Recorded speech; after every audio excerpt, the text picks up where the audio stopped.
Okay, so this morning we are starting a series of talks called Jesus' Journey to the Cross, which will lead us towards Holy Week and the cross. So today, in the first of these talks, we are going to be exploring the raising of Lazarus in John's Gospel. This account is told only in John's Gospel, and John is a master storyteller. So we're invited into some of the most intimate and revealing moments of Jesus' life, the strange and powerful story of the death and the raising of Lazarus. So let's see what happens in the first part of the story.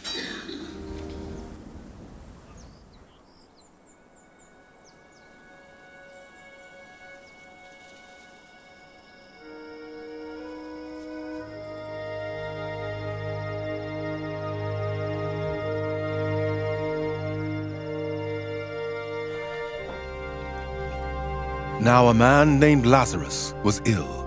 He was from Bethany, the village of Mary and her sister Martha. This Mary, whose brother Lazarus now lay ill, was the same one who poured perfume on the Lord and wiped his feet with her hair. So the sisters sent word to Jesus, "Lord, the one you love is ill."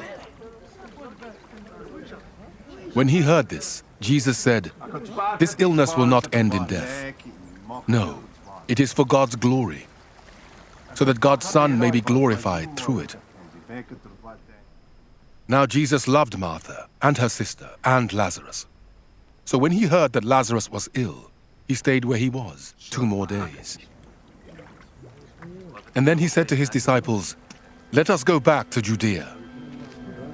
"But Rabbi," they said, "a short while ago the Jews there tried to stone you, and yet you are going back?" Jesus answered, "Are there not 12 hours of daylight? Anyone who walks in the daytime will not stumble, for they see by this world's light. It is when a person walks at night that they stumble, for they have no light."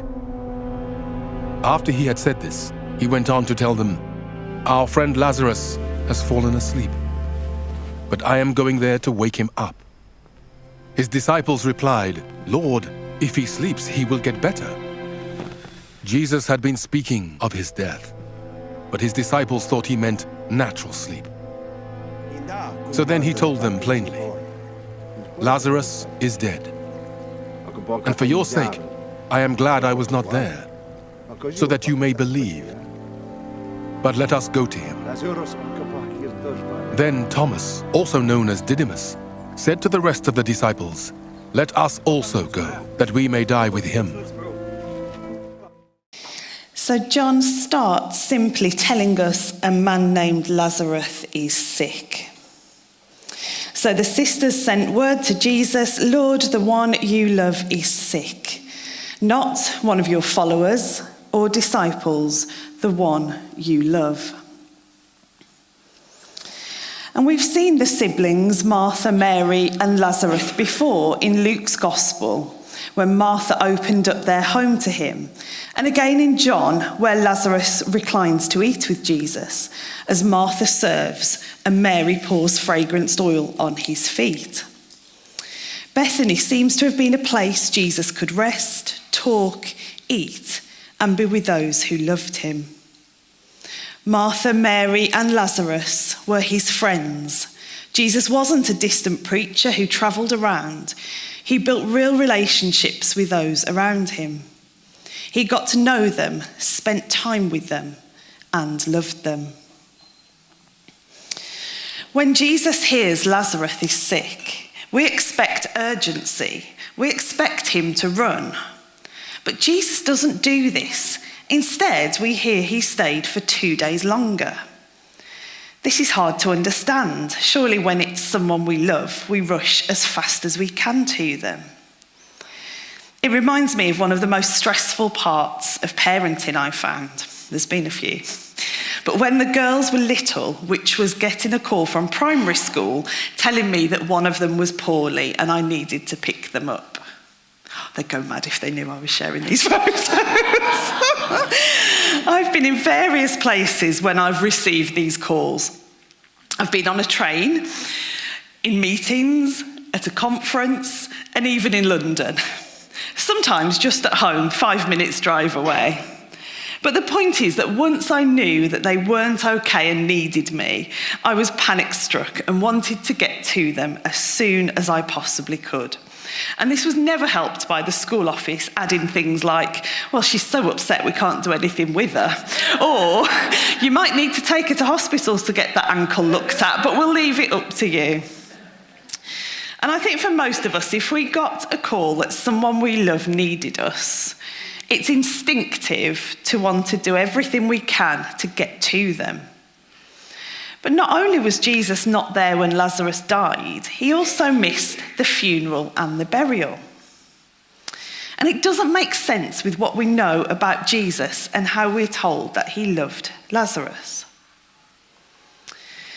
And then Jesus says some quite strange, unexpected things. He says, this illness does not lead to death. It is for the glory of God. So he wasn't being indifferent or uncaring. This was deliberate. And he then had a confusing conversation with the disciples where, once again, they didn't quite get it. So he told them plainly, Lazarus is dead. And for your sake, I'm glad I was not there, so that you may believe. But let us go to him. And again, these can seem like harsh words from Jesus. I'm glad I was not there. Undoubtedly, if Jesus had been there, he would have healed his friend. But then the timing of this last miracle and its purpose was so important. So that you may believe, he tells them. By the time Jesus arrives, Lazarus had been in the tomb for 4 days. And John really emphasizes this detail. It isn't a coincidence. In their culture, the soul was thought to linger near the body for 3 days. But after this, death was irreversible. Hope was gone. John wants us to know that what Jesus is about to do is not resuscitation, but resurrection. So let's watch what happens next.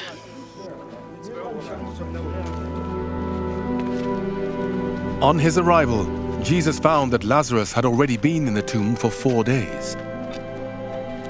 Now Bethany was less than 2 miles from Jerusalem, and many Jews had come to Martha and Mary to comfort them in the loss of their brother. When Martha heard that Jesus was coming, she went out to meet him. But Mary stayed at home. Lord, Martha said to Jesus, if you had been here, my brother would not have died, but I know that even now God will give you whatever you ask. Jesus said to her, your brother will rise again. Martha answered, I know he will rise again, in the resurrection, at the last day.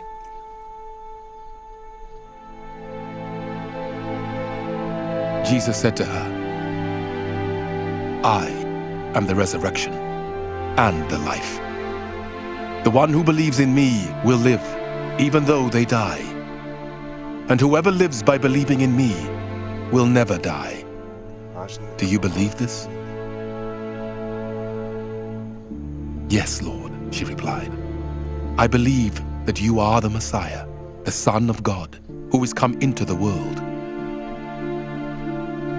After she had said this, she went back and called her sister Mary aside. The teacher is here, she said, and is asking for you. When Mary heard this, she got up quickly and went to him. Now Jesus had not yet entered the village, but was still at the place where Martha had met him. When the Jews who had been with Mary in the house comforting her noticed how quickly she got up and went out, they followed her, supposing she was going to the tomb to mourn there. When Mary reached the place where Jesus was and saw him, she fell at his feet and said, Lord, if you had been here, my brother would not have died. When Jesus saw her weeping, and the Jews who had come along with her also weeping, he was deeply moved in spirit and troubled. Where have you laid him? He asked. Come and see, Lord, they replied. Jesus wept. Then the Jews said, "See how he loved him." But some of them said, "Could not he who opened the eyes of the blind man have kept this man from dying?" Jesus, once more deeply moved, came to the tomb. It was a cave with a stone laid across the entrance. "Take away the stone," he said. "But Lord," said Martha, the sister of the dead man, "by this time there is a bad odor, for he has been there 4 days." Then Jesus said, "Did I not tell you that if you believe, you will see the glory of God?" So they took away the stone. Then Jesus looked up and said, "Father, I thank you that you have heard me. I knew that you always hear me, but I said this for the benefit of the people standing here, that they may believe that you sent me." When he had said this, Jesus called out in a loud voice, "Lazarus, come out."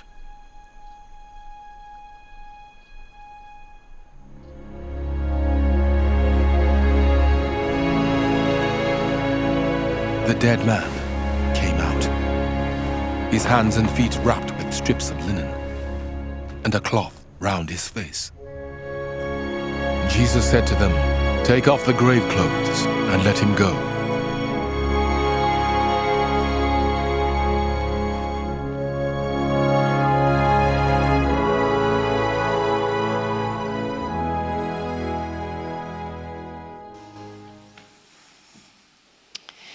Before the miracle, both Martha and Mary declare the same thing to Jesus.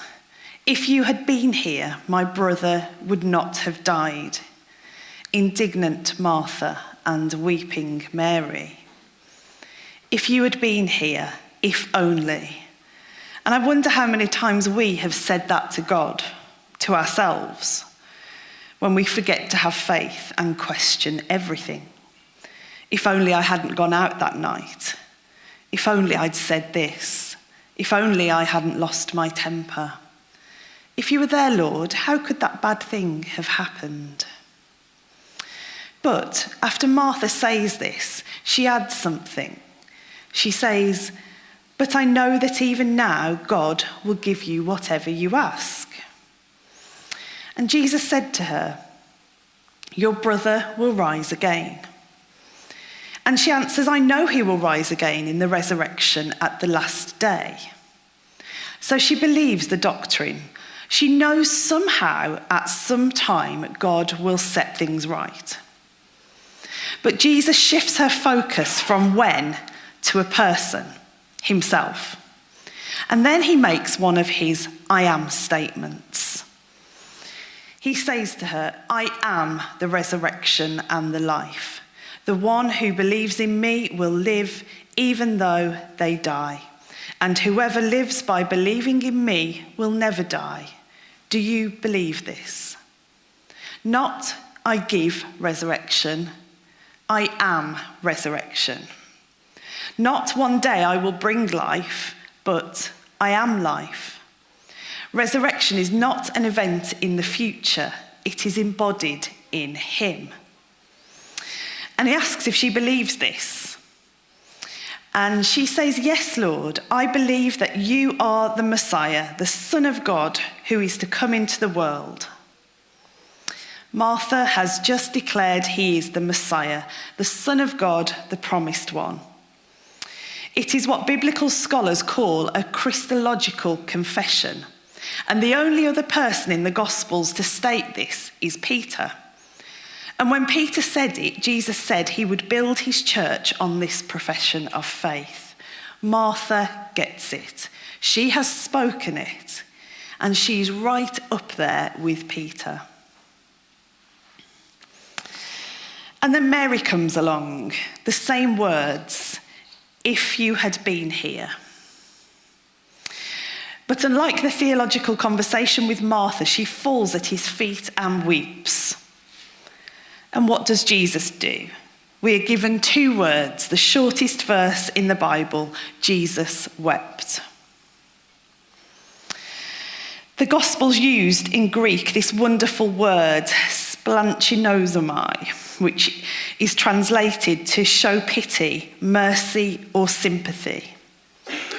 But the root of the word means inward parts of an animal or human. Jesus is gutted, deeply, viscerally moved here. Once again, the English words can't quite capture the gut-wrenching nature of Jesus' feelings here. And the Greek implies that Jesus gets progressively more moved. His anger and frustration grow until he eventually bursts into tears. Here in Bethany, faced with death, grief, despair, hopelessness, Jesus weeps. He stands with them at the graveside and weeps, showing when we grieve, we never grieve alone. Jesus demonstrating here, he is indeed fully human, and as the story unfolds, fully divine. As humans, one thing we have in common is that at some point we are sure to experience grief of some kind, be that from death of a loved one or grieving a relationship or situation that we might still long to be in. Grieving is hard. We are told there is no right way to grieve, although people have long tried to make sense of it. For example, you might have heard of the theory of 5 stages of grief by Kubler-Ross. My main experience of grief was when I lost my beloved mum 13 years ago. The girls were very small and I was devastated and angry, so angry with death, with life, with God. But this week, looking deeper into those 2 words, Jesus wept, has given me such reassurance that Jesus got it. He experienced it, those gut-wrenching feelings, the pure despair. Not only does he get it, but he is with us always. So, back at the graveside, Jesus instructs them to move the stone. Martha protests about the smell, as she will understand back then in the Middle East that bodies will decompose very quickly, and Lazarus has already been dead for 4 days. I prefer the King James version where she says, "No, he stinketh." And then Jesus prays so the crowd will understand that the Father sent him. And he cries out with a loud voice, "Lazarus, come out."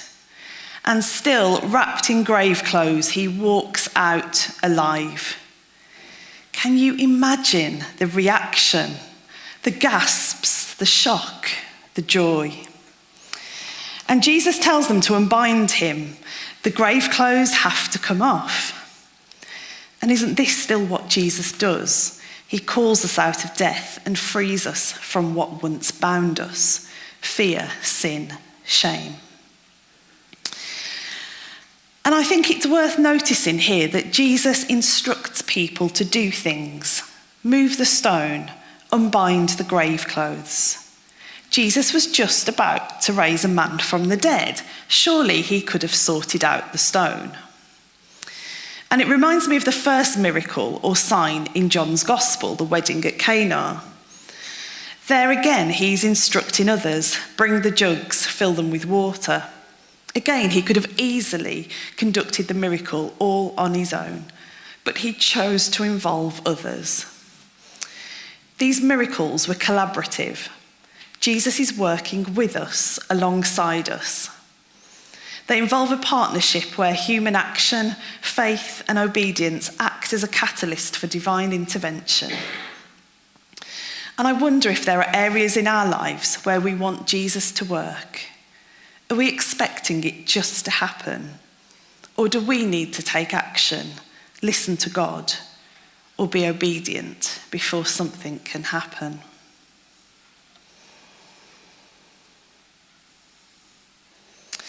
Yet there is still more. This story points beyond itself. Jesus' disciples had been right to be wary about returning to the region so soon. There would have been many mourners at the house when Jesus arrived. It was tradition. If families didn't have a lot of mourners, they would hire wailers for the occasion.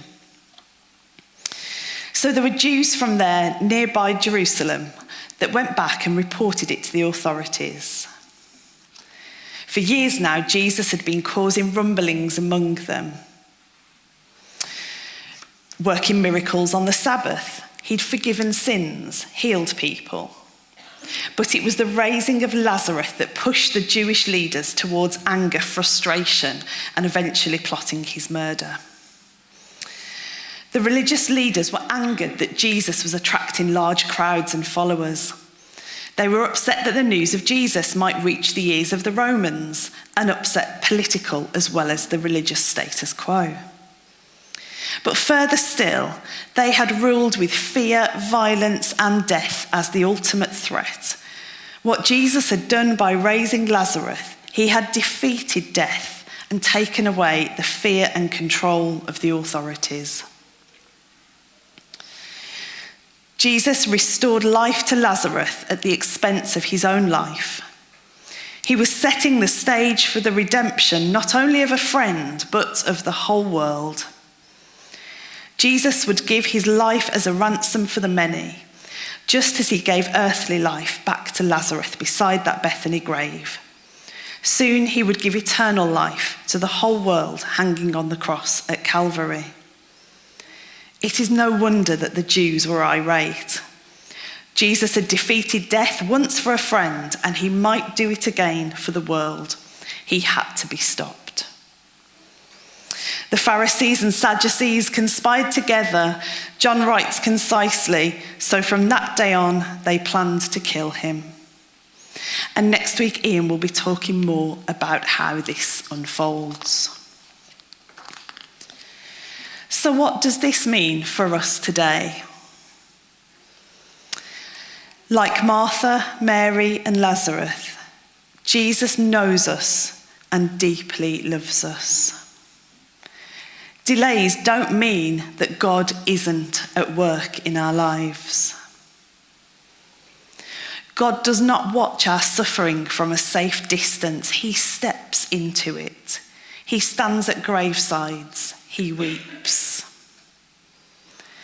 And sometimes we have to work with Jesus. We might have to take action and be obedient. And one day we will rise, because the one who stood outside Lazarus' tomb still declares, I am the resurrection and the life. Not I was or will be, I am right now for you. And I end with this quote from Joanna Weaver at the end of a chapter called Lessons from Lazarus. And I think she just puts this beautifully. Today we suffer. Today we don't understand. But someday in that eternal tomorrow, the same Saviour who weeps with us will wipe every tear from our eyes. He'll unbind our grave clothes of early flesh, and we will be set free. Someday all the scattered, broken pieces will fall into place, and we will suddenly understand that the hand of God has been upon us all this time. All the tragedy, all the darkness will instantly be swallowed up by triumph. What a perfect ending to our imperfect stories. Amen.